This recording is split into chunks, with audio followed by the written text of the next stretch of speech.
जय श्री कृष्ण। जय श्री कृष्ण।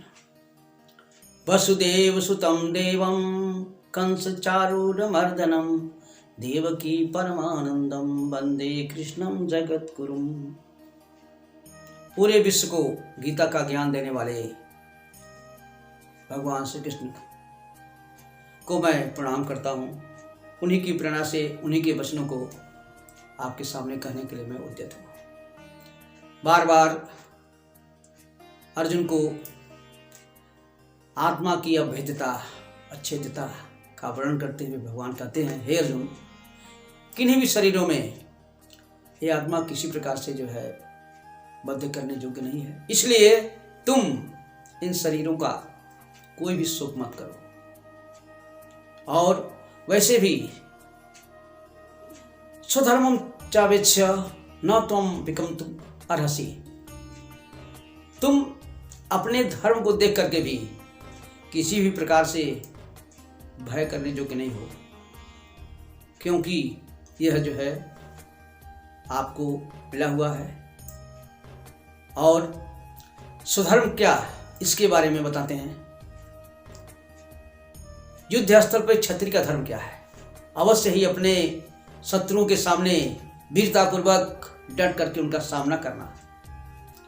तो धर्म की परिभाषा क्या है? धर्म मतलब आपका इस शास्त्रों द्वारा सम्मित, समाज द्वारा वर्णित ये जो आपका कर्तव्य है वही आपका धर्म है। एक अध्यापक का धर्म क्या है?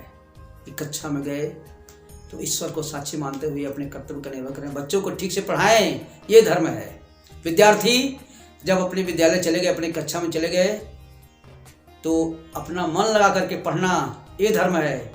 डॉक्टर अस्पताल में चले गए, मरीजों का दवा करना ये न करो। तो कहने मतलब क्या हुआ कि भगवान कहते हैं कि अगर कोई भी मनुष्य जो है अपने कर्तव्य का स्वेच्छा से सम्मान पूर्वक कर्तव्य निर्वहन करता है, इसी को धर्म कहते हैं। तो अर्जुन का धर्म क्या था? इस समय लड़ाई करना। और एक क्षत्रिय के लिए ये धर्म युद्ध क्या है? उसके लिए तो स्वर्ग का द्वार है। यह अर्जुन तो नहीं चाहते थे, उनके लिए यह स्वर्ग का द्वार अपने आप प्रकट हो गया।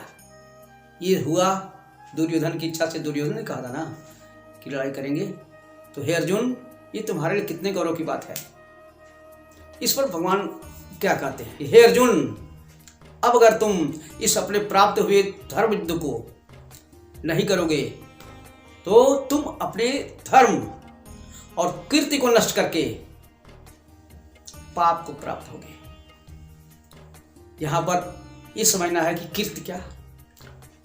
इसके पहले अर्जुन को एक बहुत बड़े धनुर्धारी के रूप में लोग जानते थे, जो है बहुत बड़े धनुर्धर है, उनकी गांडियों में वो ताकत है। तो कीर्ति नष्ट हो जाएगी।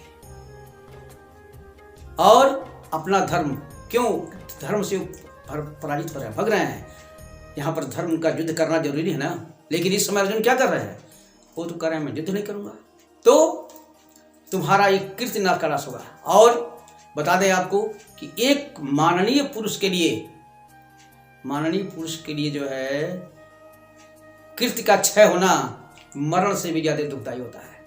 कोई भी सम्मानित पुरुष ये नहीं चाहता है कि हमारा यश खराब हो जाए, हमको लोग बदनाम करें। इसीलिए भगवान क्या कहते हैं?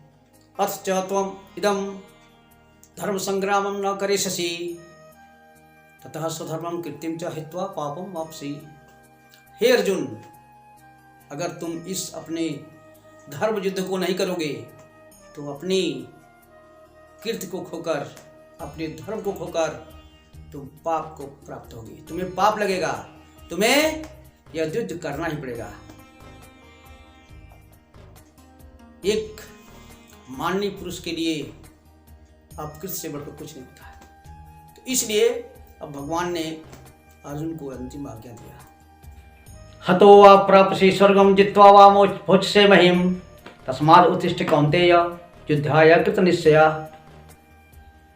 बोल दिए भगवान ने कि हो सकता है तुम इस युद्ध में मारे जाओगे।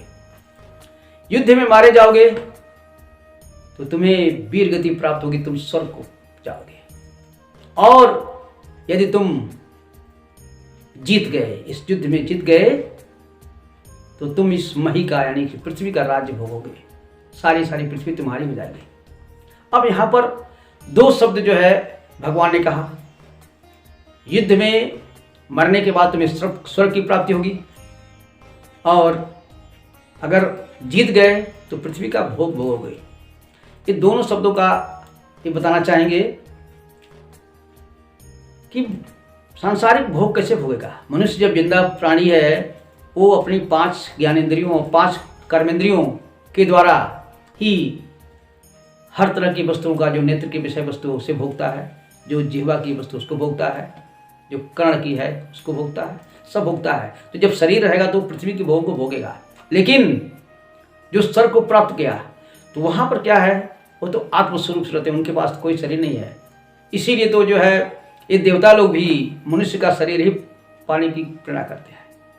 तो ये दो बताएं कि स्वर्ग को प्राप्त होंगे अगर, तो इसलिए हे अर्जुन उठ जाओ, हे कंते, हे अर्जुन तुम युद्ध के लिए खड़े हो जाओ और एकदम दृढ़ निश्चय कर लो। क्यों? फिर कहते हैं भगवान, सुख दुखे समय कृत्वा लाभा लाभो जया जयो। ये क्या है?